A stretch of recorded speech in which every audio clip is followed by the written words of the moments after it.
აბიტურიენტები პირველ საგამოცდო შედეგებს ეცნობიან. დღეს მათთვის ქართული ენისა და ლიტერატურის შეფასებასთან ერთად ცნობილი გახდა უცხო ენის საგამოცდო შედეგებიც. მარიამ დავლაძე ორმაგად ბედნიერია, მან ორივე საგანში მაქსიმალური შედეგი დადო.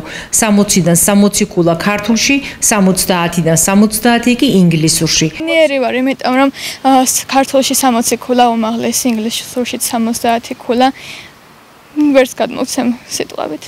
სიმართლე რომ თქვა, ინგლისურში ველოდი 70 ქულას და ამბიციაც მქონდა 70 ქულის აღების, რადგან ბელა მასწავლებელმა ჩადო უდიდესი შრომა ჩემს მომზადებაში და ზოგადად ბავშვების მომზადებაში და ის რომ 70 ქულა ავიღე, ეს ნიშნავს რომ დავაფასდა მას შრომა და ყველაზე მეტად ის მიხარია რომ არ ჩავარდა მისი შრომა წყალში და დიდ მადლობას ვუხდი მას. პირველად რომელი ნახე, ინგლისური ნახე თუ ქართული?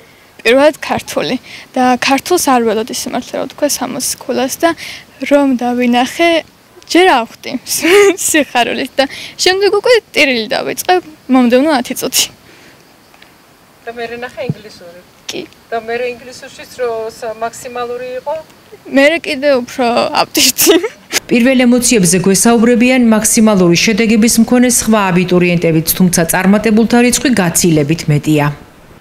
ძალიან ბედნიერი ვარ, მაქსიმალური ქულა რომ ავიღე და ჩემთვის მნიშვნელოვანია ქართულში მაქსიმალური ქულა, იმიტომ რომ ჩემთვის მხოლოდ საგანი არ არის, იარაღია თავისუფალი აზროვნებისთვის და ნამდვილად დავწმუნდი იმაში, რომ შრომას ყოველთვის აქვს აზრი.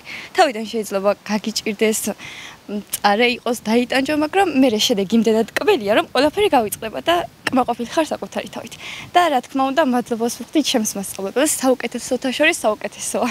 ნუ ისწავლეთ იმისთვის, რომ აბიტურიენტები იყოთ, ისწავლეთ იმისთვის, რომ შეისწავლოთ თქვენი ენა და თავისუფლად წეროთ.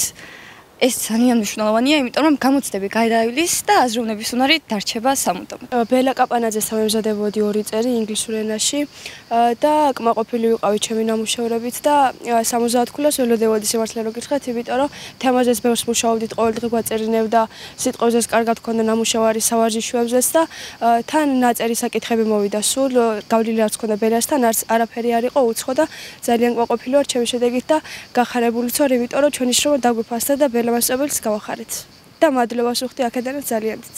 ქართულშიც ავიღე გრანტის ქულა, 60-დან ავიღე 52 ქულა.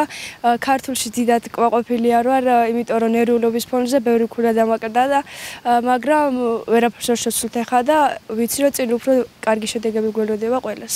დღეს ვიყავი ძალიან აღელვებული, ხელების კანკალით შევედი და 60 ქულა რო დავხვდა, თავიდან ვერ გავიაზრე, მეთქი ეს ინგლისურის ქულა არის.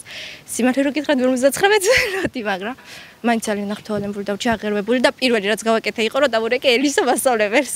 და რა ვიცი, მომავალ აბიტურიენტებს ურჩევ რომ ყველაფერი წაიკითხოთ, გაიაზროთ, თუ ელისო მასწავლებელთან მოხვალთ, დაუჯერეთ, ისწავლეთ ჩანაწერები და აუცილებლად გაგემართლებთ ელისოს ბავშვებს 60 ქულის მიღება შეუძლიათ.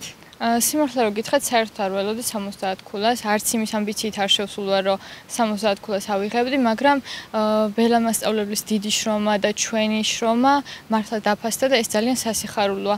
ბელა მასწავლებელი რო ასე გავახარეთ, ეგ ჩემთვის უფრო სასიხარულო იყო. და მადლობა მას ყველაფრისთვის. პირველ რიგში მინდა აბიტურიენტებს ურჩიო ყველას, ვინც ის ქულა ვერ აიღო, რასაც ელოდნენ, რომ ეს არ არის საბოლოო შედეგი და ცხოვრებაში კიდევ უამრავი წარმატება ელოდებათ.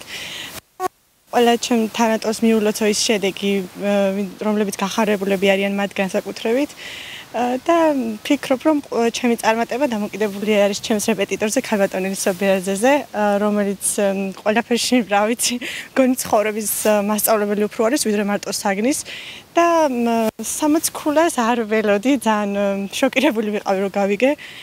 მაგრამ მაქსიმალური ქულას ველოდი. დღესვე მოგვიანებით ცნობილი გახდა ასევე ისტორიის, მათემატიკის, გეოგრაფიისა და ზოგადი უნარების გამოცდების შედეგები. ერთიანი ეროვნული გამოცდები ქვეყნის მასშტაბით 24 საგამოცდო ცენტრში 3 ივლისიდან 22 ივლისამდე მიმდინარეობდა. მასში 39000-ზე მეტი აბიტურიენტი მონაწილეობდა.